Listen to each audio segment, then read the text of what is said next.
Alors bonjour, bienvenue à cette journée d'études, de colloque qui sera assez important sur un thème assez important et d'actualité, j'oserais dire entre guillemets. E benvenuti naturalmente agli oratori e agli amici italiani che sono saliti a Parigi per questa giornata.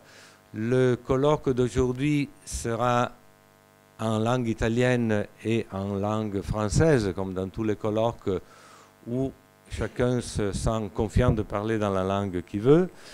Il a été assez difficile de l'organiser pour les engagements des uns et des autres, mais finalement on a trouvé une date et une réalisation aujourd'hui. Le colloque est organisé avec le projet Cisco per le celebrazioni del 70° anniversario della Costituzione italiana qui tombait le 2 juin de l'année dernière, et puis voilà, il y a eu un petit glissement, et avec la Dante Alighieri, comité de Paris, dont je remercie le président Michele Canonica qui est ici, qui sera aussi le modérateur de cette matinée, et par la Maison d'Italie, que la plupart de vous, je pense, connaissent, parce que même les orateurs italiens ont ou résidé dans le temps ici à la maison, ou ils ont quand même transité par la maison. Donc le thème de la journée, c'est République constituante l'année 1946 en France et en Italie.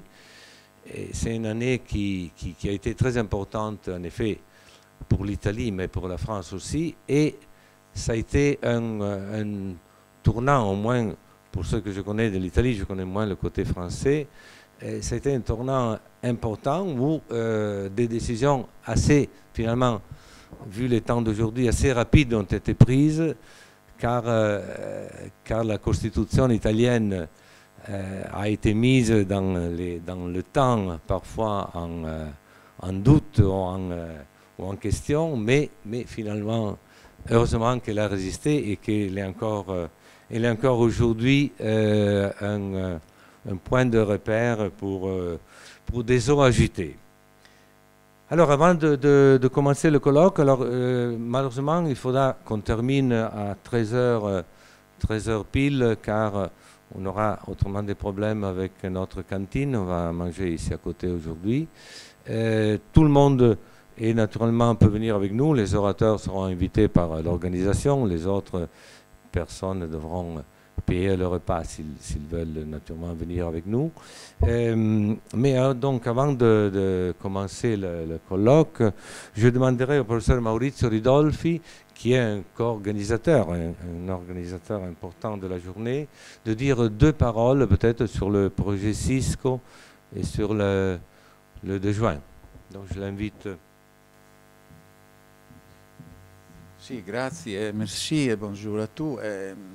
Noi oggi siamo qui molto contenti di presentare i riflessi in realtà di 2 progetti, des projets qui sont soutenus par les comités italiens qui s'occupent de l'anniversaire, les rituels, les cérémoniels, les dates historiques. 2 progetti, il primo la nascita e la costruzione della Repubblica e il vissuto repubblicano, les narrations républicaines par rapport à l'histoire, à la construction de la République.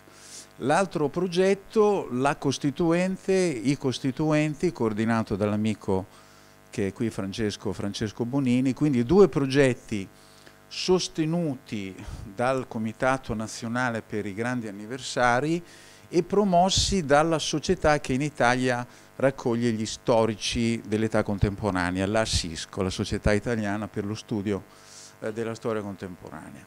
Siamo quindi molto lieti di essere qui con gli amici e i colleghi francesi per un tentativo di histoire croisée, un regard réciproque d'histoire entre l'Italie e la France, a partire dai momenti fondativi sia per la storia della Francia sia per la storia d'Italia nel secondo dopoguerra. Ecco, questo mi sembra fosse utile ricordare. Grazie ancora.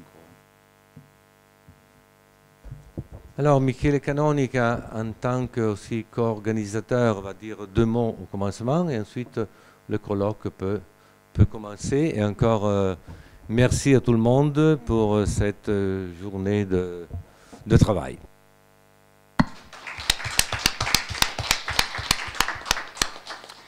Merci. Donc, il va s'agir d'une journée consacrée à cette année 1946, année fatidique sur le plan constitutionnel, et non seulement sur le plan constitutionnel, et pour la France et pour l'Italie. Les deux pays avaient envie, pour ainsi dire, de tourner la page. La Troisième République française était accusée d'être à l'origine de la lourde défaite militaire de 1940, compensée en partie, bien sûr, par l'engagement du général de Gaulle et avec ses troupes, disons, entre guillemets, coloniales, mais il est certain que plusieurs attribuaient justement à certains faux pas de la Troisième République cette défaite militaire qui a été en effet l'une des plus graves de toute l'histoire française. Mais pour l'Italie également, il s'agissait de tourner la page, car la monarchie avait associé son destin au régime fasciste, donc à une dictature, et à une guerre perdue aux côtés de l'Allemagne. Donc là aussi, il s'agissait d'un changement considéré comme indispensable, changement de constitution, changement de système institutionnel. En effet, en 1946, il y a eu en Italie un référendum, comme chacun sait, où la République a gagné contre la monarchie, et donc la maison de Savoie a quitté l'Italie. Évidemment, en plus du soutien au régime fasciste, il y avait eu de la part de la monarchie des responsabilités graves dans la persécution antisémite. On a beaucoup parlé ces dernières années des lois raciales de 1938 et qui représentent une honte dont la mémoire ne pourra pas être effacée. Donc, 1946, année fatidique, sur ce sujet, nous avons des spécialistes de tout premier plan. Je crois qu'il va s'agir d'une discussion vraiment intéressante, non seulement, non pas une discussion purement académique, une discussion ayant beaucoup de points de contact avec aussi le contexte historico-politique contemporain. Le premier qui va prendre la parole est à mes côtés, c'est Maurice Vaïs, n'est-ce pas? C'est la bonne prononciation, hein? Maurice Vaïs, historien des relations internationales, professeur émérite des universités à Sciences Po et éditeur des documents diplomatiques français. Voilà. Merci, Monsieur le Président. D'abord, je voudrais dire grand merci aux organisateurs pour m'avoir invité, pour avoir organisé cette séance et pour m'avoir invité. Je suis d'autant plus ému de prendre la parole ici que cela me rappelle les colloques du comité franco-italien auquel j'ai eu la chance, le privilège, la fierté d'appartenir pendant quelques années, et récemment, au moment de la disparition de Pierre Guillain, j'ai recherché dans mes albums de photos les photos de Pierre pour pouvoir les envoyer à la famille et au monde. Et je dois dire que ça a fait l'effet d'un paradis perdu, paradiso perduto. Et je dois dire que, d'une certaine façon, voilà le paradis retrouvé aujourd'hui. Alors, le contexte international de l'année 1946 en France, avant d'en venir au contexte international, je voudrais faire deux remarques s'agissant du contexte politique, sans entrer dans le détail de ce qui sera dit tout à l'heure, bien entendu, et du contexte économique. En ce qui concerne le contexte politique, l'année qui commence par la démission du général de Gaulle le 20 janvier 1946 se clôt par la désignation de Léon Blum comme président. Cette année est rythmée par des consultations électorales. Le 5 mai et le 13 octobre, 2 référendums constitutionnels.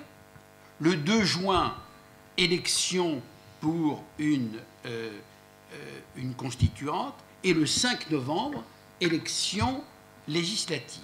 Soit 4 consultations en 6 mois.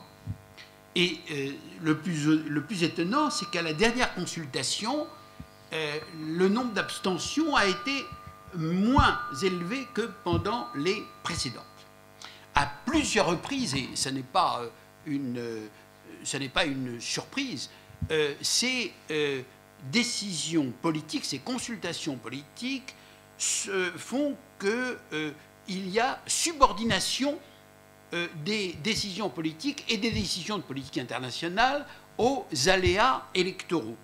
La correspondance personnelle de René Massigli, qui est à ce moment-là ambassadeur à Londres après avoir été en quelque sorte ministre des Affaires étrangères du GPRF, fait état des interrogations britanniques. Et c'est tout à fait intéressant. Dans les documents diplomatiques français que nous avons publiés, le plus intéressant, c'est évidemment la correspondance personnelle que s'échangent les diplomates. Et c'est le cas entre le secrétaire général du ministère, celui qui a succédé à Massigli, Jean Chauvel, et René Massigli. Voici ce qu'écrit Jean Chauvel le 9 décembre 1946. Je rappelle que le 9 décembre 1946, justement, on est en plein dans ces consultations électorales. Ces indications suffiront à marquer à quel point nous sommes peu en mesure, ces jours-ci, de prendre une position politique quelconque dont vous puissiez faire état à vos interlocuteurs britanniques. J'ajoute que le gouvernement, dès qu'il sera constitué, aura à s'occuper du franc, qu'il aura été formé en fonction du franc et qu'il aura tendance, pour peu qu'il soit composite, à ne point évoquer les problèmes susceptibles de mettre en cause une unanimité qui lui sera par ailleurs indispensable. Bref, ce qui apparaît dans cette affaire-là, c'est que tout est subordonné aux consultations électorales et en particulier les problèmes internationaux et la politique internationale de la France. Constamment, on voit les interrogations qui sont posées par les diplomates pour savoir comment est-ce qu'on peut parler aux autres, aux Anglais, aux Américains, etc. Et les Anglais en particulier, qui sont toujours très passionnés par la politique française, disent à Massigli où en est l'infiltration communiste en France. On en vient à se demander dans quelle mesure la politique française est encore autonome. Dans ces conditions, de plus en plus nombreux sont ceux qui disent « Avant de s'engager, sachons à quelle France nous avons affaire, attendons les élections qui nous éclaireront. » Par conséquent, on voit il y a le poids des communistes qui est important, puisque aux élections de novembre, les communistes remportent 28% des suffrages électoraux. 28%. Je crois que c'est quasiment le plus haut niveau qu'ils ont atteint. Mais il n'y a pas que les communistes. Il y a aussi les gaullistes. Parce que le général de Gaulle, qui a quitté le pouvoir en pensant qu'il allait être rappelé aussitôt et qu'on allait lui dire « mais non, restez », eh bien, en définitive, on ne lui demande pas de rester. Et à ce moment-là, il se lance dans une véritable croisade électorale avec le fameux discours de Bayeux, le 16 juin, qui, comme vous le savez, le discours qui annonce la constitution de la Ve République, on est en plein dans les constituantes, et le discours d'Épinal, le 29 septembre. Donc, voilà un système politique qui doit compter à la fois sur les communistes et sur les gaullistes. Contexte économique maintenant. On est en plein dans la période de reconstruction. Il faut savoir, en effet, combien la France a été détruite par la guerre. Au 1er janvier 1946, il y avait, c'est un exemple, 4130 ponts qui étaient détruits. Plus de 4000 ponts détruits, en particulier les ponts de chemin de fer détruits par l'aviation, et en particulier l'aviation anglaise et américaine. Le 30 octobre 1946, il n'y en a que 832 qui sont reconstruits. D'autre part, la France manque de tout, et en particulier de charbon. La France a froid et a faim. Elle n'est pas la seule. D'autres pays d'Europe occidentale ont froid et faim. Mais c'est le cas, et en particulier la France, qui est en pleine inflation, est à court de devises. À ce moment-là, on se dit la seule possibilité, c'est de demander aux Américains leur aide, et on envoie Léon Blum avec toute son aura quémander auprès des Américains. Mais il ne faut pas croire qu'il est reçu à bras ouverts. Le Wall Street Journal titre « Les descendants de Karl Marx croient au Père Noël ». Mais la France, qui a besoin du soutien américain, ne peut tenir la dragée haute à son créancier. Les accords Blum-Burns, conclus à Washington le 28 mai 1946, liquident en partie les dettes de guerre et permettent d'obtenir un prêt de 300 millions de dollars. Alors, on aurait garde d'oublier ce contexte, ce double contexte, quand on évoque l'année 1946, qui est celle des désillusions pour la France. L'année 1945 avait été l'année de la victoire, l'année 1946 est celle des désillusions. Alors, bien entendu, je pourrais évoquer dans ce contexte international toute une série de questions, les Balkans, l'Iran avec la pénétration soviétique, le Moyen-Orient avec les problèmes de la Syrie et du Liban, la crise grecque, l'Espagne de Franco, une question très intéressante et très importante pour la France à ce moment-là, les traités de paix, et en particulier le traité de paix avec l'Italie, l'Organisation des Nations Unies, etc. Mais j'ai préféré concentrer mon attention sur 3 points. La politique internationale d'une façon générale, la politique allemande et la question de l'empire colonial. Désillusion internationale en ce qui concerne le rôle de la France dans le monde. Eh bien, c'est évident que ces désillusions sont liées au prodrome de la guerre froide. On n'y est pas encore. L'année 1946, on n'est pas en guerre froide. Mais différents indices illustrent les tensions qui sont croissantes entre les vainqueurs de la guerre et qui gênent la politique de la France, liée, il ne faut pas oublier, à l'Union soviétique par le pacte franco-soviétique de décembre 1944. Et la France aimerait bien conserver ce rôle auprès de l'Union soviétique et en même temps, comme elle a besoin de Washington, ne pas s'éloigner trop de Washington. En fait, comme vous le savez, jusqu'à la conférence de Moscou en avril 1947, la France tente de ne pas choisir entre Washington et Moscou. Mais l'année 1946 est celle des combats d'arrière-garde. Et il y a un document qui est exceptionnel et que nous avons publié dans les documents diplomatiques français, c'est les réactions qu'on a après le discours de Winston Churchill, le fameux discours de Winston Churchill à Fulton, le 5 mars 1946, parce que à ce moment-là, aux États-Unis et un peu partout, on est très choqué. Qu'est-ce que c'est que cette histoire de rideau de fer? Où est-ce qu'il a été chercher ça, Winston Churchill? Les critiques qui sont faites sont presque unanimes. Pourquoi est-ce qu'il a été parlé de cela? Ces idées font scandale. Mais, et c'est ça qui est très intéressant, 3 mois plus tard, le ton a complètement changé. En réalité, on s'aperçoit que ces idées, les idées que Winston Churchill avait annoncées en mars 1946, sont acceptées par une grande partie de l'opinion aux États-Unis et un peu partout. Et Georges Bonnet, ambassadeur de France à Washington, qui fait allusion à tout cela, en tire la conclusion que, je cite, « cela augure mal du développement des relations américano-soviétiques », il ne pouvait pas mieux dire. Bref, on est en pleine défaite politique internationale pour la France. À la conférence des ministres des Affaires étrangères en mai 1946, Georges Bidault, qui est quasiment le ministre des Affaires étrangères inamovible pendant ces années 44 à 48, décrit les oppositions entre les points de vue anglo-américains et soviétiques, et il constate que malgré tous ces efforts, la délégation française n'a pu faire accepter des formules de conciliation.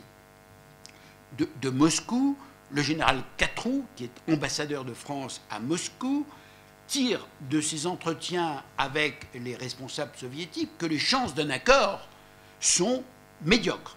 Et de Washington, Georges Bonnet, un peu plus tard, après cette prise de position sur le discours de Winston Churchill, constate qu'il ne faut plus compter sur une entente directe entre Staline et Truman, et que, par conséquent, il y a matière à s'inquiéter de ce qui se passe entre Washington et Moscou.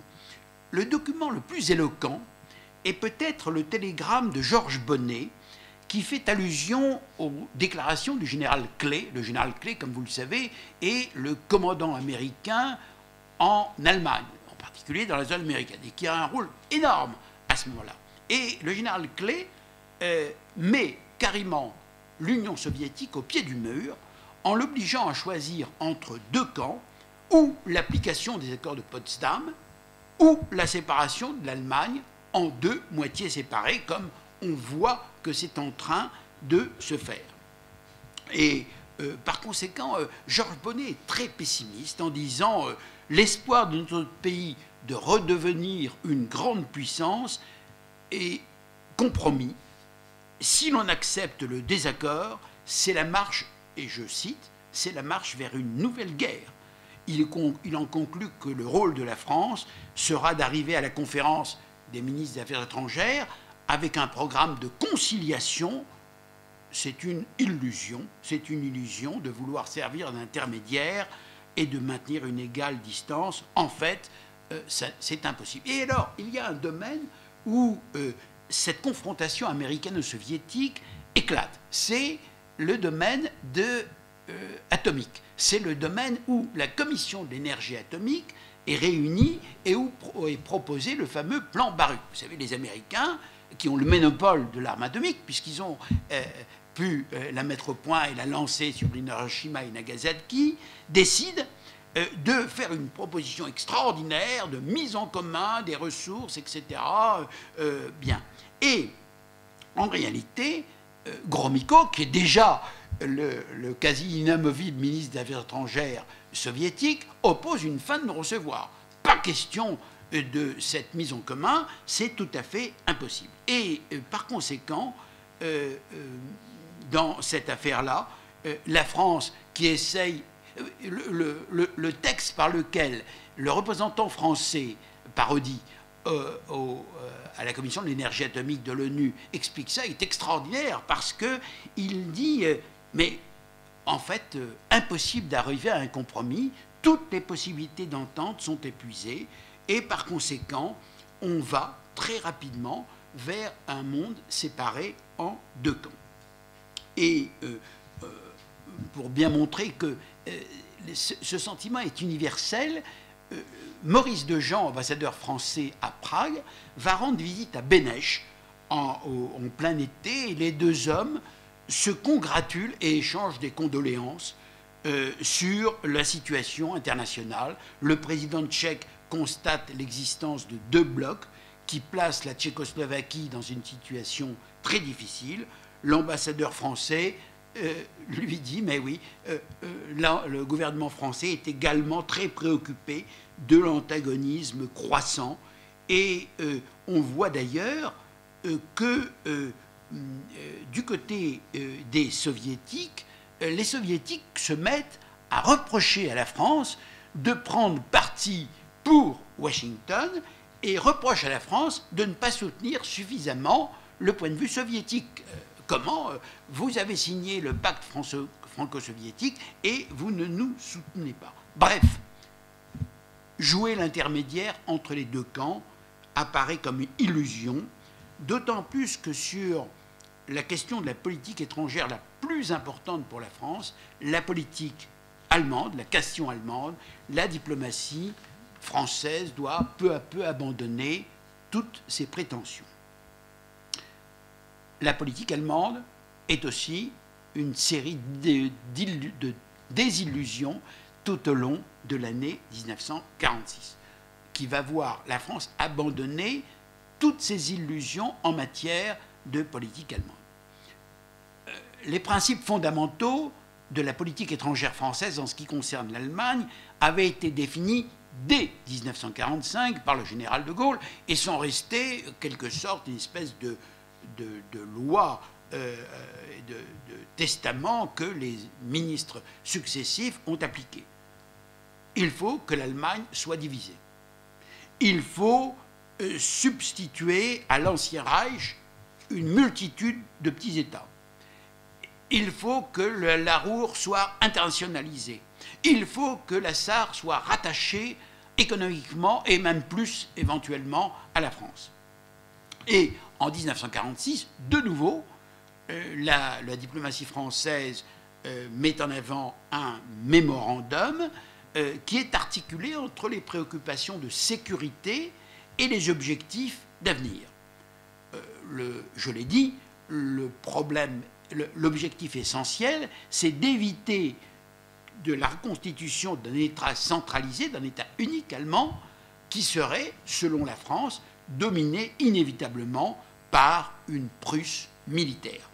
Et par conséquent, il y a tous ces aspects que j'ai indiqués, internationalisation de la Ruhr, occupation militaire de la rive gauche du Rhin, détachement de la Sarre, etc., etc.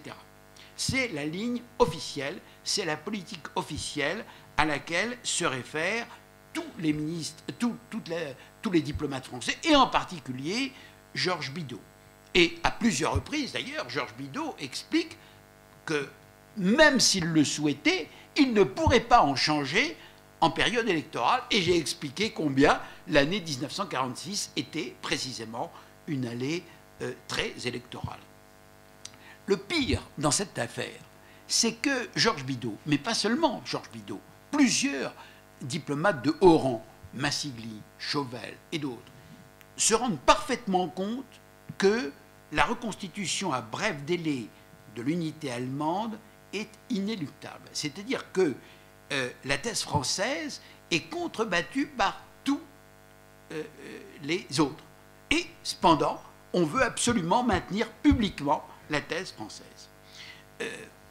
Il y a le compte-rendu d'une réunion entre les diplomates français et les diplomates britanniques extraordinaire, parce que à plusieurs reprises, c'est grosso modo au mois d'avril 1946, les Français insistent auprès des Britanniques. Est-ce que vous nous soutenez? Nous avons demandé ceci et cela sur le plan de la politique allemande. Est-ce que vous êtes bien d'accord? Les Britanniques jouent l'esquive. Il n'est pas question de répondre de façon claire et nette, et on se rend bien compte qu'au fond, ils ne sont pas d'accord. Les Soviétiques tout de même, avec lesquels nous avons un pacte depuis décembre 1946, devraient être d'accord, puisque notre ennemi commun, c'est l'Allemagne. Mais quand Catroux insiste auprès de Molotov en lui faisant remarquer que si le Kremlin prenait une position favorable à la France, cela aurait une influence très favorable sur la décision finale des deux gouvernements. En quelque sorte, si les Soviétiques acceptaient d'insister en faveur de la thèse française, les Anglais et les Américains, peut-être, changeraient d'avis. La réponse de Molotov est très froide. il ne répond pas sur ce point, et le général Catroux en est catastrophé en disant que la situation est décidément très mauvaise. Mais ce qui va porter un coup décisif à la thèse française, c'est le fameux discours de Burns, le 5 septembre 1946, qui, d'ailleurs approuvé par Bevin, le Britannique, préconise la réunification économique de l'Allemagne et l'établissement d'un gouvernement central allemand, c'est-à-dire le contre-pied exact des thèses françaises. Bref, les prétentions de la diplomatie française se voient opposer un refus net de la part des Anglo-Américains et plus qu'une indifférence du côté des Soviétiques.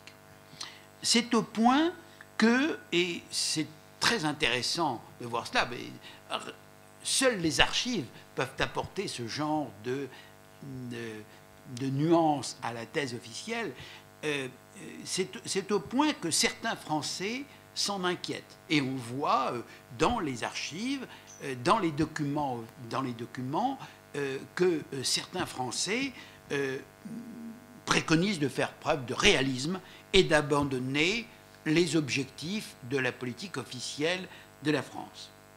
Même s'il faut accepter une Allemagne fédérale, pourvu que la Sarre soit attribuée à la France, etc., cela vaudrait mieux, je cite, que de se raidir dans la défense d'un principe inapplicable.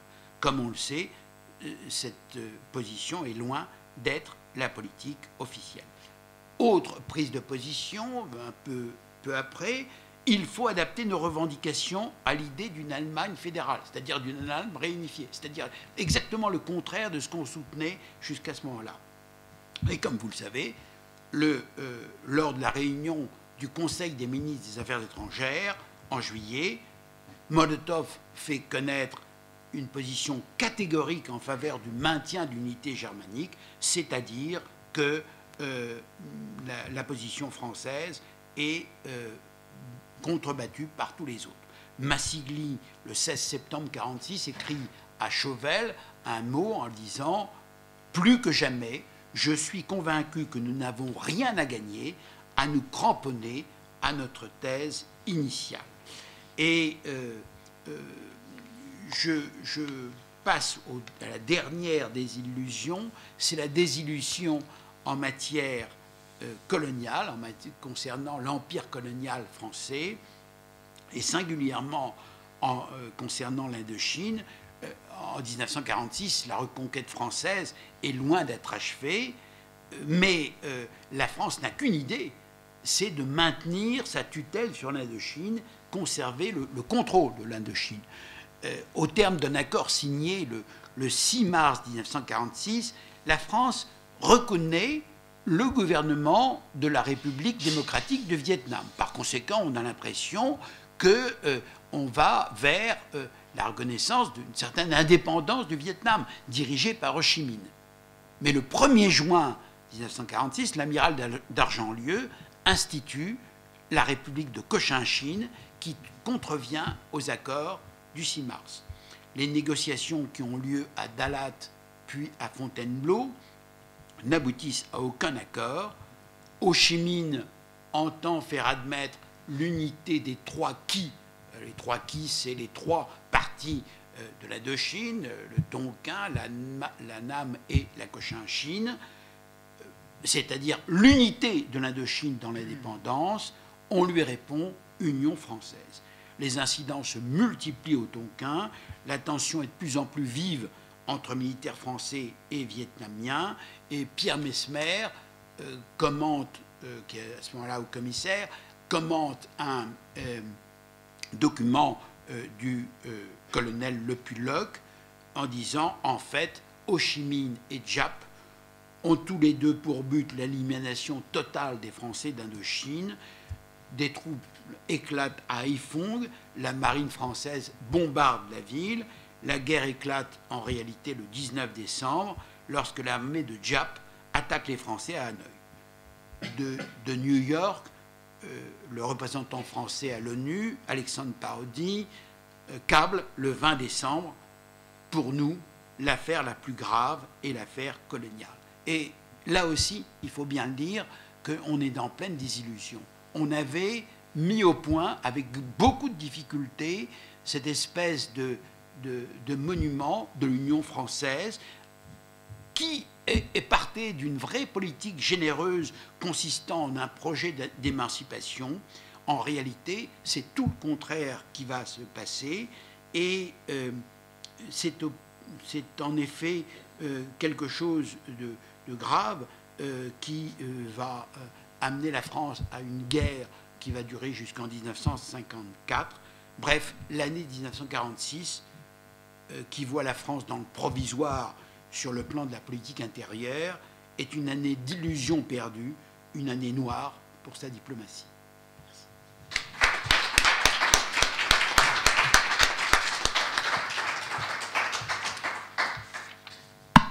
Merci, merci beaucoup. Et comme vous l'avez entendu, on nous a fourni un portrait extrêmement lucide de cette France de 1946, une France où règne une certaine confusion. Le professeur Weiss a rappelé comment le général de Gaulle a anticipé déjà en 1946 les thèmes qui auraient donné vie par la suite à la Ve République, donc à une nouvelle constitution faisant suite à celle de 1946.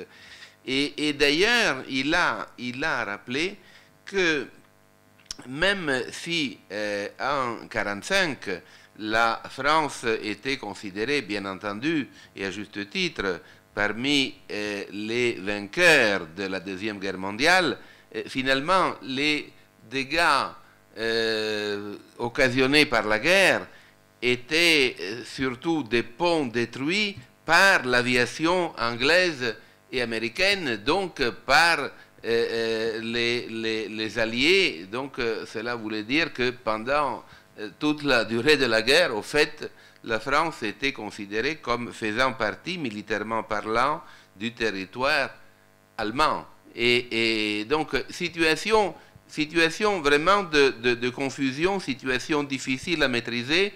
Et nous savons que la Constitution de 1946 a souhaité donner une solution aux différents problèmes qui étaient présents en ce moment-là.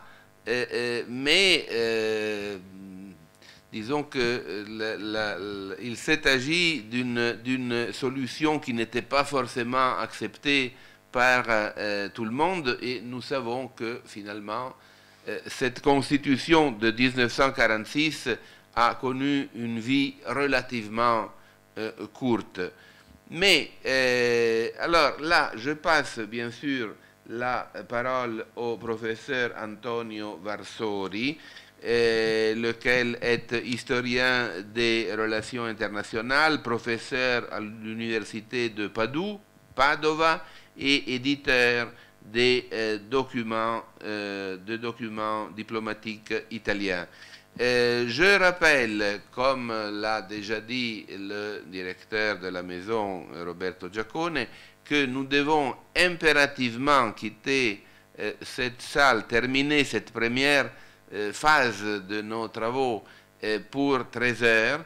Et donc, je recommande au professeur Varsori, comme aux autres qui prendront la parole, de rester dans la limite de 20 minutes afin de respecter les délais.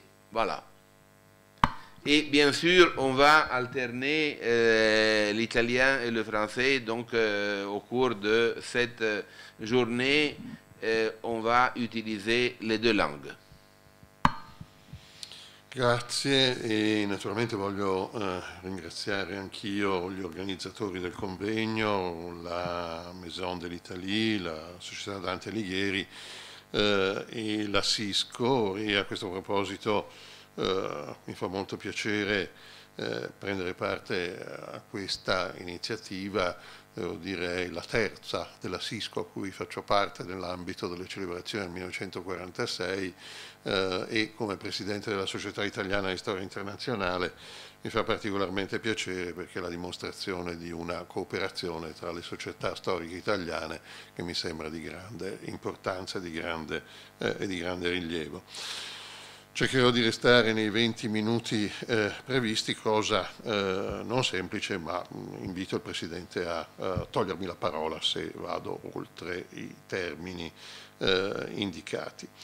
All'indomani della fine del secondo conflitto mondiale, la nuova classe dirigente italiana, espressione del movimento antifascista, si trovò ad affrontare un compito in apparenza immane. Non si trattava solo di ricostruire il paese, provato da 5 anni di guerra e da 20 di dittatura, ma anche di creare per l'Italia un nuovo ruolo in uno scenario mondiale caratterizzato dai piani e dagli interessi delle 3 maggiori potenze vincitrici, nonché dai primi sintomi di crisi della Grande Alleanza. A dispetto della umiliante sconfitta subita e dallo sfumare del sogno di grande potenza che ha animato sia la leadership liberale sia quella fascista, gli esponenti dell'antifascismo si posero come obiettivo di fondo l'affermazione dell'Italia quale media potenza regionale in grado di esercitare la propria influenza nel continente europeo e in un Mediterraneo allargato comprendente parti del Medio Oriente e dell'Africa. A questa meta, che nel 1945 poteva apparire eccessivamente ambiziosa, se non irrealistica, si frapponevano alcuni enormi ostacoli, in particolare la posizione dei 3 grandi, a cui si sarebbe aggiunta la Francia, desiderosi di imporre, per quanto in misura diversa e con un grado differente di animosità, una pace che da parte italiana veniva considerata ingiusta e punitiva. L'Italia, d'altronde, a dispetto dell'uscita dalla guerra avvenuta nel 1943, di 2 anni di cobelligeranza e del ritorno alla democrazia, si trovava nella condizione di nazione nemica sconfitta, sottoposta al regime armistiziale e ad occupazione militare. Inoltre, se tutte le forze politiche antifasciste, dai comunisti ai liberali, condividevano l'obiettivo patriottico del superamento del trattato di pace e dell'obiettivo dello status di media potenza, vi erano a volte interpretazioni diverse sul come conseguire questi obiettivi e sull'atteggiamento da tenere nei confronti dei vincitori. Inoltre, se il corpo diplomatico italiano aveva superato con limitati traumi il processo di epurazione, ciò si era tradotto nel mantenimento nei loro ruoli di un personale che si era formato in ampia misura durante il fascismo, i cui modelli interpretativi e i cui ideali si rifacevano in gran parte al pensiero nazionalista degli inizi del Novecento o a quello patriottico risorgimentale dell'Italia tardo-liberale.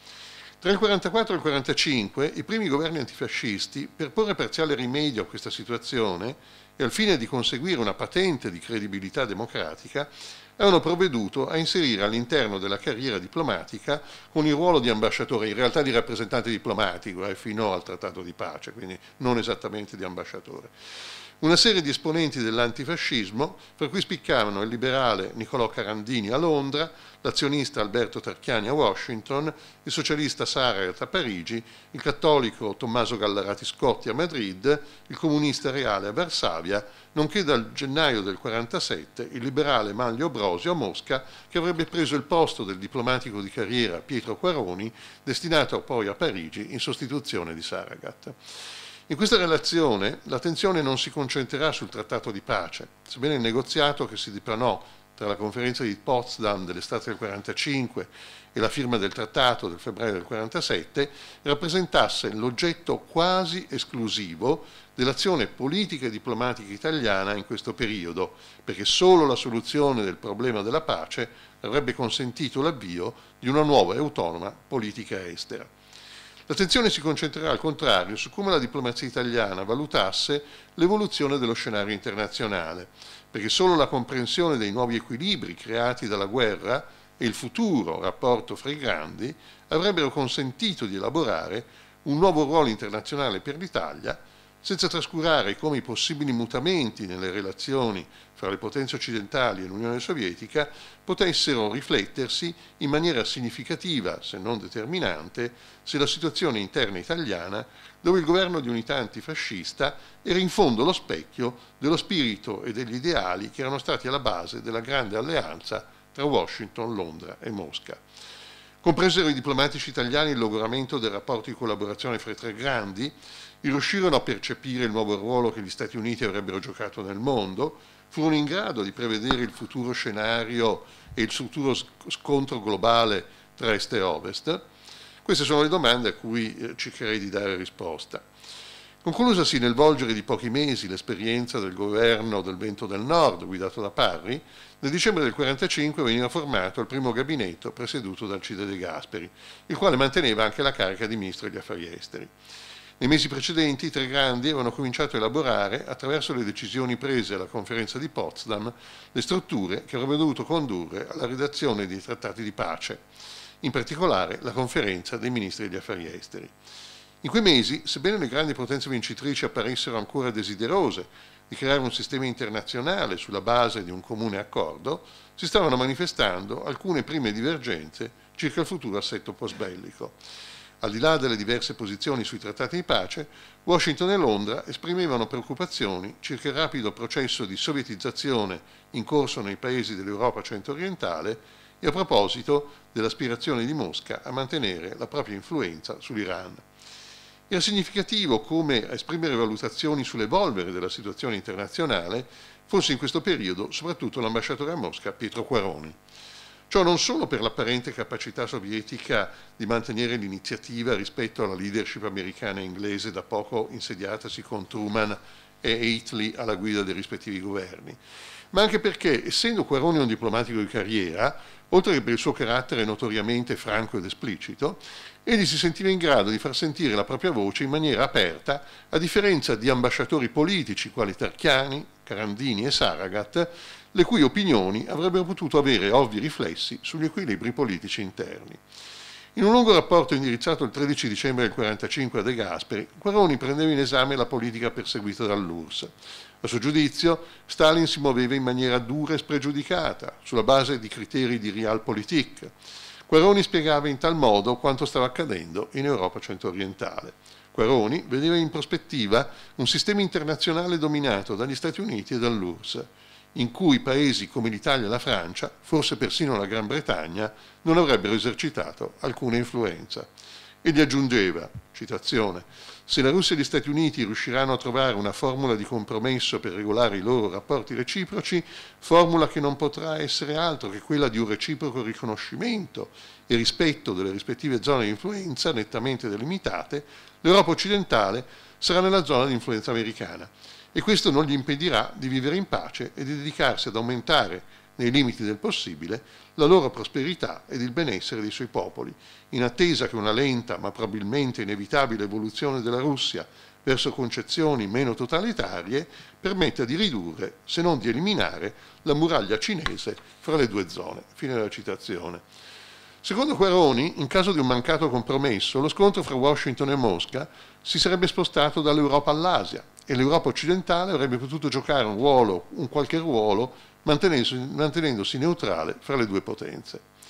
A metà di gennaio Quaroni ritornava in un nuovo rapporto diretto a De Gasperi ad affrontare i caratteri della politica estera sovietica. Si era da poco conclusa la conferenza di Mosca, che aveva visto riuniti i ministri degli esteri dei tre grandi. Secondo Quaroni, ci si trova di fronte a un nuovo e grande successo russo.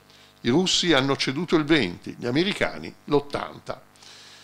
A proposito dell'azione americana, Quaroni si esprimeva in maniera netta. Citazione: «L'impressione generale che se ne è riportata è in parte che gli americani non sanno esattamente cosa vogliono e principalmente che Byers non ha né la preparazione né soprattutto il carattere per fare il segretario di Stato in un momento difficile come questo. Quello che ha impressionato molto è la facilità con cui, in presenza di una opposizione decisa, egli cambia idea, in altre parole, la sua prontezza a cedere». Fine della citazione. Migliore era la valutazione di Quaroni sul segretario di Stato inglese Bevin, pur ribadendo la sua opinione in base alla quale i due attori fondamentali fossero l'URSS e gli Stati Uniti.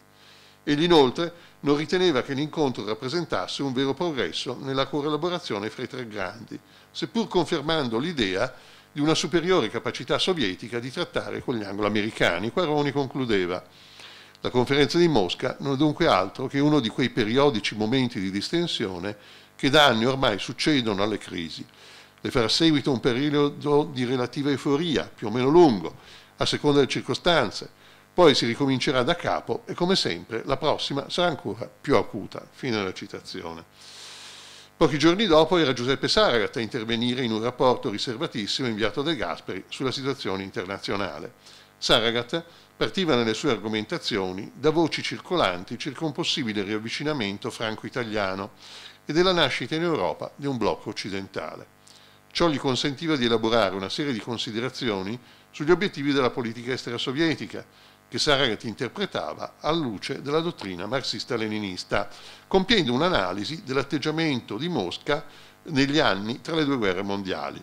Egli così giungeva alla conclusione che, come sino al 1934-1935 Stalin aveva individuato nei socialisti i peggiori nemici del comunismo, ora il Cremlino temeva soprattutto la nascita di un'Europa occidentale unita, democratica e socialista.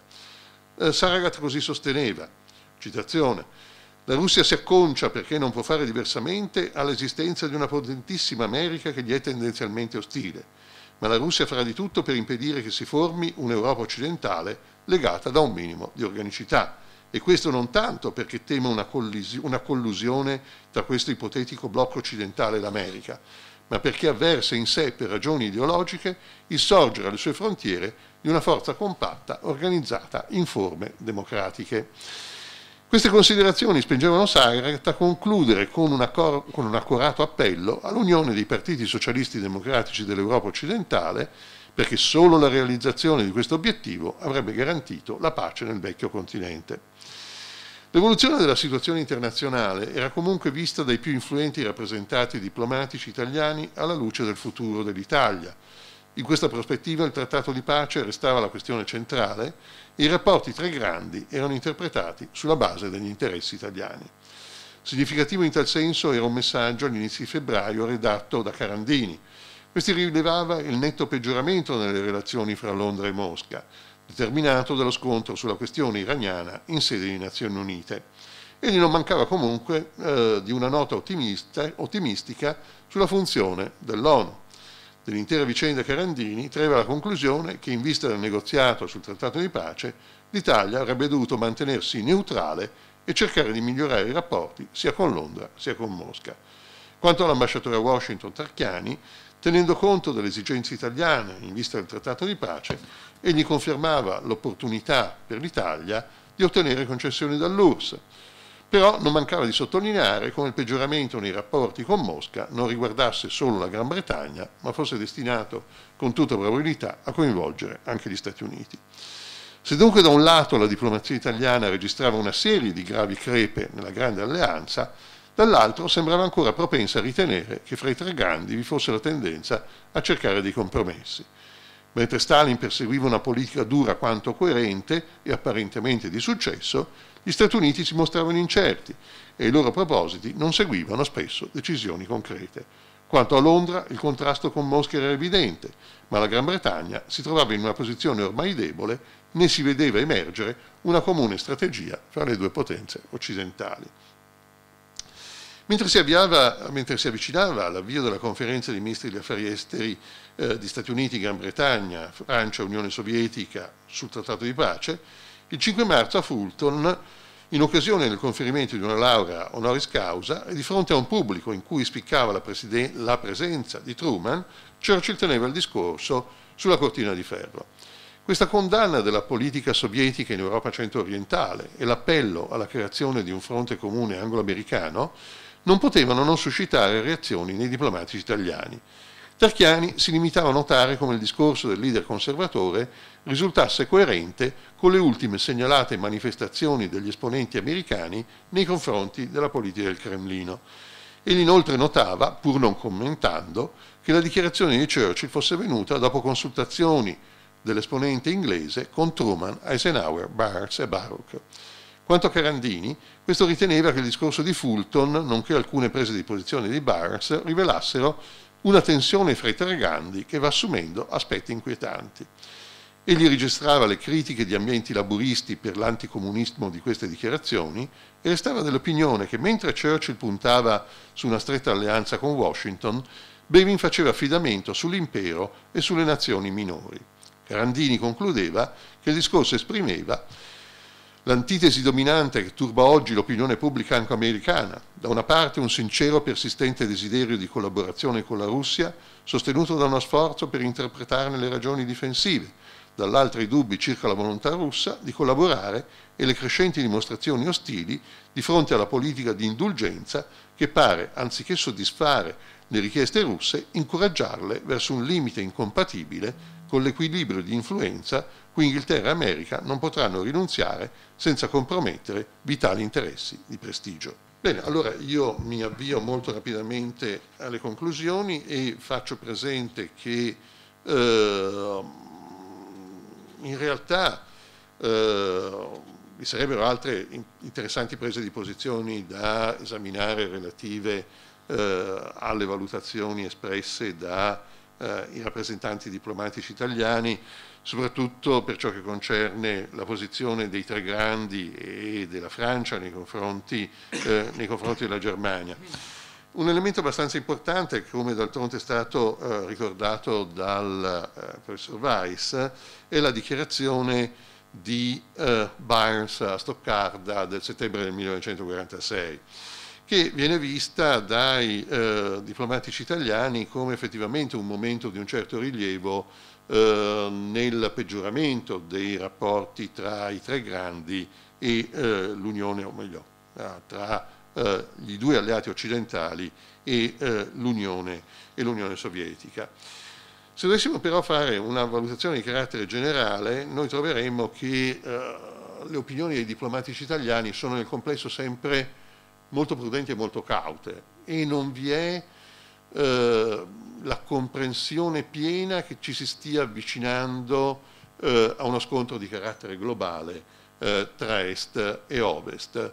Allo stesso tempo devo dire che è abbastanza significativo come nell'ottobre del 1946 Pietro Nenni sostituisca De Gasperi alla guida del Ministero degli Affari Esteri.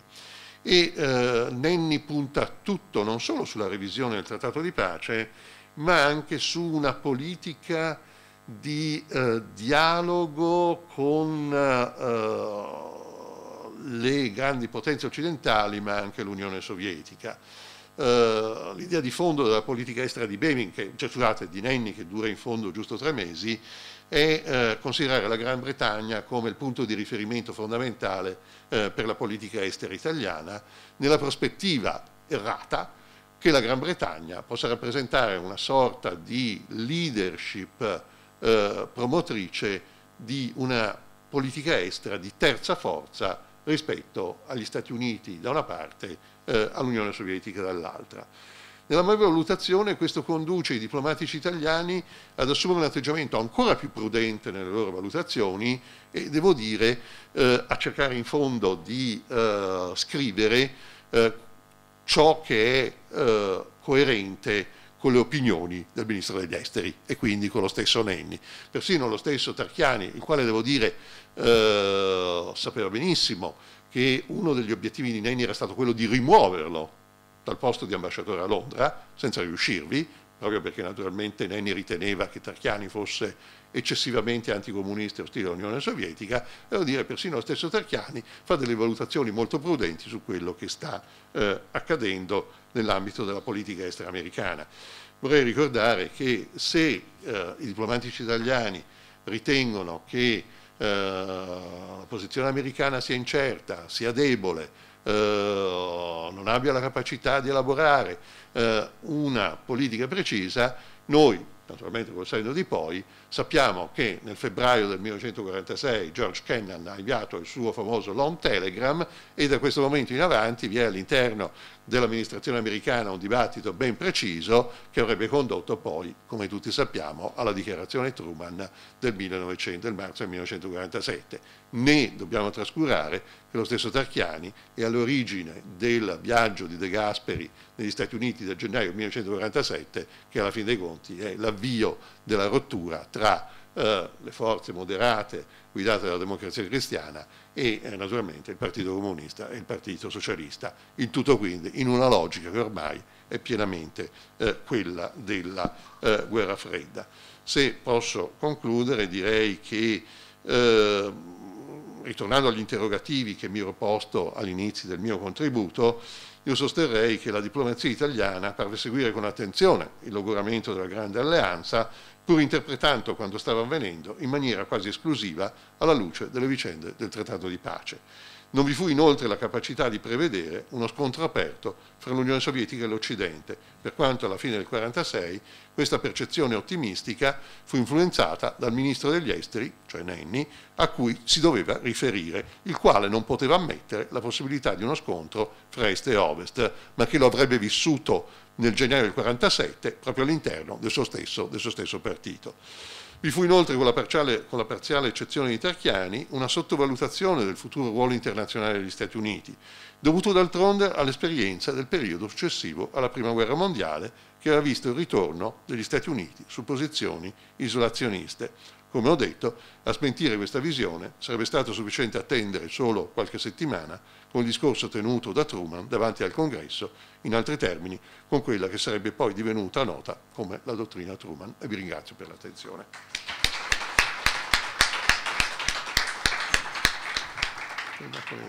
Grazie, credo che tutti abbiamo apprezzato questa presentazione delle dialettiche interne alla politica estera italiana. Nel dopoguerra l'Italia rinasce alla democrazia dopo una dittatura di 20 anni e si manifestano chiaramente le varie tendenze ideologiche, tattiche e strategiche e si riflettono nelle scelte di politica estera. Io a questo punto dovrei pregare i due gentili signori che sono alla mia destra e alla mia sinistra di abbandonare questo tavolo per essere sostituiti da 3 altre persone. Voilà, donc on va reprendre les travaux de notre colloque avec une intervention d'Alia Ajar.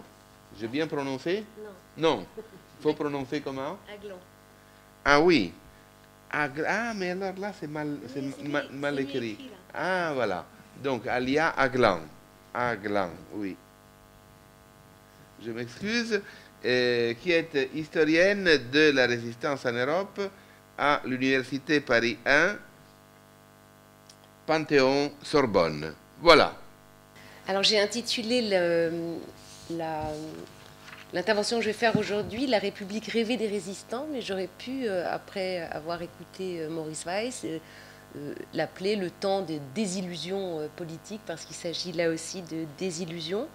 Mais je ne vais pas parler de désillusions, je vais parler de tout l'aspect prospectif de la résistance, puisque si vous savez, bien sûr, que parmi les activités principales, c'est du renseignement, du sabotage et de ce qu'on appelle les filières d'évasion, il y a en même temps tout un projet de société, donc une activité de planification, de réflexion sur l'avenir, puisque le postulat résistant au départ, c'est certes admettre qu'on est vaincu, mais pas définitivement. Et donc là, ça ouvre un temps pour la réflexion à l'action qui doit construire l'avenir. Et c'est une manière de dire pourquoi on se met en danger, pourquoi on combat clandestinement contre les occupants. Alors il y a au moins deux horizons qu'on trouve dans cette réflexion. Un horizon évidemment national. Premier objectif, c'est libérer le territoire. Et au-delà, des réflexions qui s'inspirent d'ailleurs beaucoup des Italiens antifascistes qui participent à la résistance française, ou des résistants italiens qui ont fait circuler un certain nombre de textes, notamment de projets européens. Je pense à celui de Spinelli et Rossi, qui, même s'il est connu plutôt à la fin de la guerre, a beaucoup d'affinité avec des réflexions des mouvements français. Donc, deux horizons, un horizon national, je commencerai par celui-là, et un horizon européen qui pose des problèmes dans la mesure où il s'appuie sur une critique assez virulente du cadre de l'État-nation. Donc, premier but de guerre, fonder un État clandestin et prendre position sur l'avenir républicain que le gouvernement français devra prendre. Alors, le général de Gaulle, dans ses mémoires de guerre, c'est une petite phrase assez laconique pour dire en fait des tractations qui ont eu lieu à Londres au printemps 42, et donc Christian Pineau témoigne, qui était assez âpre, hein, c'est ce message qu'il envoie et que Christian Pineau rapporte pour les mouvements de résistance, pour que les mouvements de la résistance intérieure se rallient à de Gaulle. La question cruciale était de savoir s'il était républicain, puisque chacun sait que de Gaulle, très isolé à l'été 40, très critiqué partout, à Londres, mais aussi à New York, passe pour un dictateur qui va sans doute instaurer à la libération quelque chose de non démocratique. Il y a partout dans la résistance une très grande critique, on l'a dit tout à l'heure, de la Troisième République qui est vraiment assimilée à la défaite. Et de Gaulle dit dans ses mémoires assez rapidement, le moment était venu pour moi de proclamer, d'accord avec la résistance tout entière et en son nom, le but que nous voulions atteindre. Ce but, c'était la libération au sens complet du terme, c'est-à-dire celle de l'homme aussi bien que de la patrie. Et donc c'est très intéressant parce qu'il ne prononce même pas le mot de république, alors qu'il a été débattu et on a obtenu qu'il se prononce dès juin 42 en faveur de la République. Donc ce ralliement à la République n'est pas tout à fait évident, mais faire allusion à une résistance à toutes les formes d'aliénation, c'est dans l'air du temps, et l'inspiration, en réalité, c'est le texte de la Charte de l'Atlantique de l'été 41. Alors, une fois que les mouvements de résistance intérieure ont publié clandestinement le fameux manifeste de Gaulle, on connaît tous les problèmes internes sur lesquels je ne vais pas revenir. Cette République doit se passer des partis politiques, car les partis politiques sont eux aussi jugés responsables de la défaite et surtout de leur manière de gouverner, les tractations politiques. Donc on a réglé un problème, mais pas l'autre. En 1943, quand on réunit le Conseil national de la résistance, vous connaissez les débats très profonds, notamment entre Moulin et Brossolette, pour savoir si les partis politiques doivent avoir un représentant au Conseil national de la résistance. Et enfin, quand Giraud, soutenu par les Américains après le débarquement en Afrique du Nord, va représenter l'autorité française, là aussi, il doit se prononcer en faveur de la République, et ce n'est pas évident. Et c'est Jean Monnet et d'autres qui vont le convertir à la République. Et ça date de son discours de mars 1943. Donc vous voyez que se rallier à la République, critiquer la Troisième et imaginer la forme qu'aura la Quatrième République, c'est très important dans les horizons nationaux de libération. Maintenant, quelle serait la couleur de cette République selon les résistants? Alors là, personne n'est d'accord, puisque la résistance est un creuset, vous le savez très bien, d'inspiration. On y trouve des gens qui viennent de l'Action française, comme Bénouville par exemple. On y trouve des communistes, on y trouve des royalistes. On trouve absolument toutes les formes d'aspiration politique. Donc quand on lit un éditorial de Libération Sud qui date de juin 1943, il est affirmé « La résistance n'a pas de doctrine. Chez nous, on peut trouver des libéraux et des marxistes, des croyants et des athées, des conservateurs et des révolutionnaires. » Alors, tout cela est totalement démenti par d'autres textes qui disent au contraire, puisque nous sommes si variés, si nombreux, il faut faire une synthèse. Et cette synthèse, elle est dite humaniste, et là aussi, on revient à cette notion de dignité de la personne humaine. Alban Vistel écrit après-guerre, dans les années 50, « Notre doctrine, c'est le socialisme, non plus verbal ou scriptuaire, mais engagé dans un avenir libérateur, lorsque le monde de l'argent, avec une majuscule, aura été vaincu. Le socialisme n'est pas l'apanage de tel ou tel parti, ni de telle ou telle école. Que nous soyons marxistes, personnalistes, proudhoniens, peu importe, la synthèse humaniste que le monde espère de la France, c'est dans les mouvements unis de résistance, donc une fédération de mouvements, seulement par eux qu'elle peut s'élaborer. Prétention, peut-être, mais nous avons chèrement payé notre apprentissage. Et alors là, dans ce court extrait d'un texte très important qui s'appelle « L'héritage spirituel de la résistance », on a des inspirations qui viennent notamment d'un mouvement toulousain autour de Silvio Trentin, Libéré et fédéré, qui va participer donc à cette mise en commun d'un creuset humaniste socialiste. Libéré et fédéré se prononce pour un socialisme fondé sur le respect de la liberté individuelle et de la personne humaine. Et là, on vient vraiment à l'identité politique majeure de cette résistance tellement variée, c'est finalement réunir autour dans un creuset les aspirations d'un humanisme chrétien et d'un humanisme qui serait héritier de la Révolution française, celle de 1789. Et c'est là en fait que le point de jonction se fait autour de cette notion de dignité humaine qui est évidemment très présente dans les écrits clandestins, et pas seulement français, dans d'autres pays également occupés.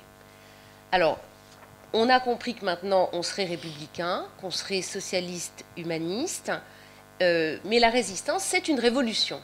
Alors, elle est certes républicaine, mais elle entend bien mener une révolution, et que ce soit dans les écrits inspirés, par exemple, des mouvements plutôt à droite, comme l'organisation civile et militaire, ou Combat, qui n'est pas spécialement de gauche, on a là aussi un consensus sur l'idée que le monde de demain, que ce soit la France, l'Europe ou le monde, doit être différent.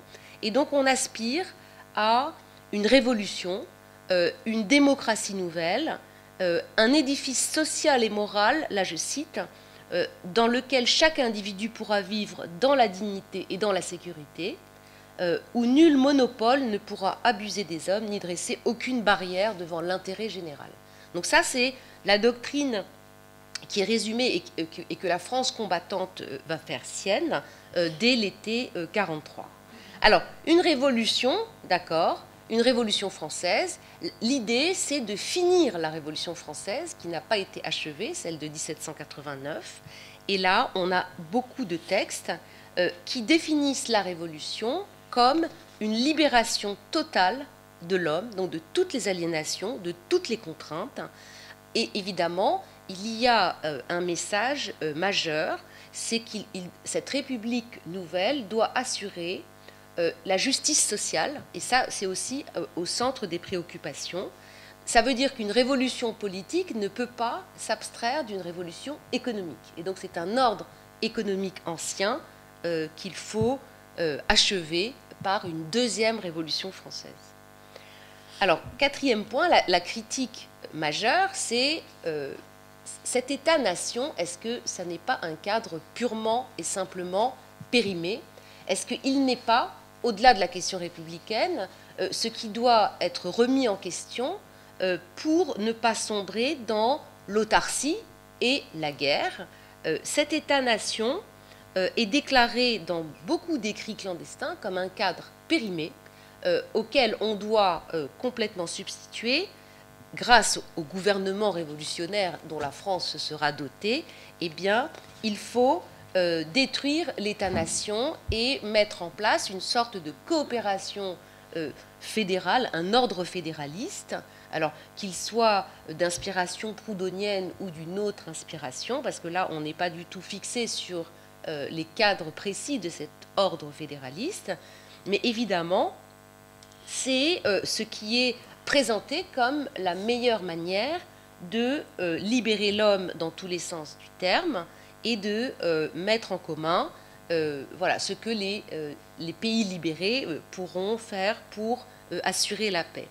Et donc là aussi, je reprendrai un des grands textes du mouvement de Silvio Trentin, Libéré et fédéré, qui publie dès juillet 1942 une affirmation qui va être reprise par d'autres mouvements, surtout de zone sud, qui dit « Le gouvernement révolutionnaire devra préparer, en collaboration avec le gouvernement des autres pays libérés du fascisme et du nazisme, les bases d'une fédération européenne fondée sur la liberté, la paix et la prospérité. » Donc on a ce thème très important qui émerge en 42, mais qui se poursuit jusqu'en 44, et qui va être repris par un slogan de la presse clandestine, surtout combat, mais aussi défense de la France, la paix par les États-Unis d'Europe. Ça, évidemment, c'est un retour d'un thème qui était cher aux années 20 et aux années 30.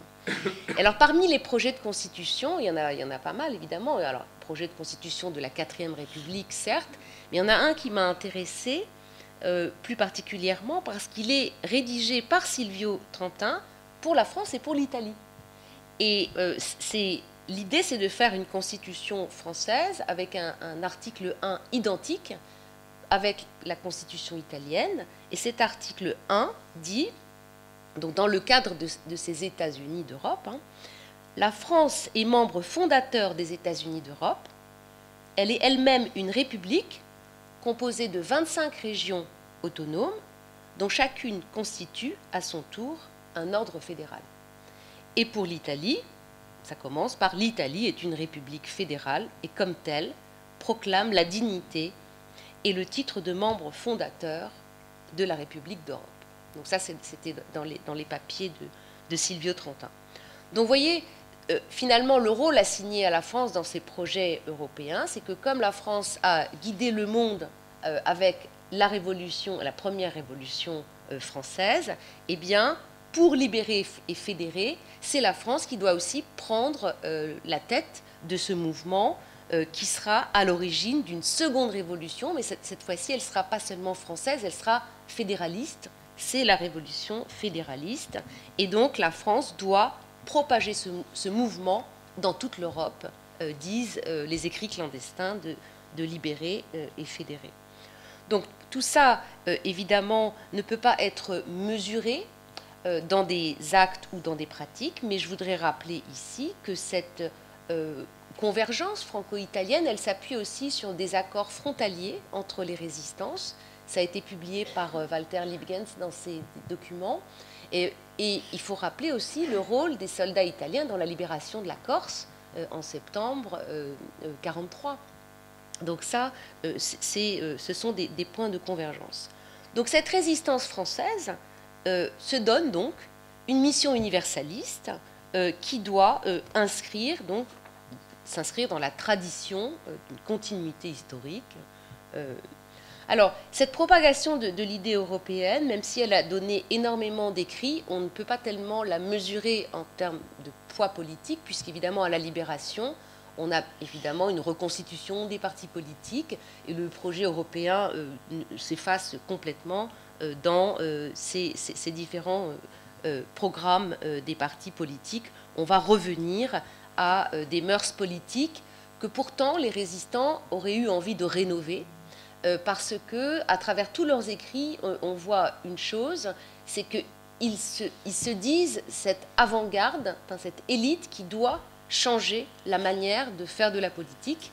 Bon, là, c'est une désillusion. Ils doivent aussi changer la manière dont doit s'organiser l'Europe, voire le monde. Et évidemment, cette idée de répartition des tâches entre les divers États ne va pas être très présente dans la 4e République, même si des projets ça a inspiré évidemment tous les projets européens de l'après-guerre. Donc, pour terminer, je voudrais citer un éditorial de Combat qui est très connu, qui dit, voilà, une des premières réalisations sera la création des États-Unis d'Europe. Il ne s'agit pas d'utopie. Les États-Unis d'Europe sont en marche. Donc voilà, l'élite résistante doit porter ces projets. À nous d'éviter qu'ils se fassent à la manière allemande, c'est-à-dire par la domination du plus fort. Évidemment, toute la nouvelle Europe, c'était le thème cher aux nazis pour expliquer une intégration économique et politique continentale. Donc voilà, l'idée c'est que pourquoi on se bat, certes pour une république, mais elle est universelle, elle est fédéraliste. Et l'idée aussi de ces écrits clandestins, c'est de dépasser ce qu'ils appellent le dogme de la souveraineté absolue des États. Et là, évidemment, c'est l'aspect vraiment utopiste, mais qu'on pourrait résumer par le titre d'un éditorial qui s'appelait « Au-delà de la nation ». Voilà.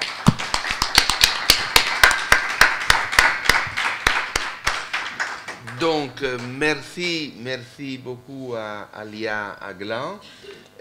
Parmi les nombreuses remarques de cette belle intervention, je tiens à souligner une remarque historique qui me semble particulièrement intéressante, c'est-à-dire que le général de Gaulle, chef de la résistance, était perçu déjà dans les années 45-46 comme quelqu'un ayant une inspiration autoritaire. Mais ça, ce n'était pas seulement le cas de la France. En Italie aussi, il y avait cette attitude. Et à plus forte raison, après l'instauration de la Ve République, les forces politiques italiennes, communistes, socialistes, démocrates chrétiens confondus, voyaient dans le général de Gaulle le créateur d'un possible nouveau fascisme. Évidemment, cela ne correspondait pas du tout aux intentions du général et la suite lui a donné raison. Mais il est intéressant de constater qu'il y avait ce préjugé à l'égard de celui qui avait été, en fin de compte, le chef de la résistance et l'homme qui avait conservé un rôle indépendant pour la France pendant toute la période de la guerre. Et j'apprécie beaucoup votre optimisme concernant la construction européenne. Nous savons que ce sont des moments difficiles. Là, on va voir d'ici aux élections du mois de mai qu'est-ce qu'il va se passer et quelles seront les orientations en France, en Italie et dans les autres pays de l'Europe.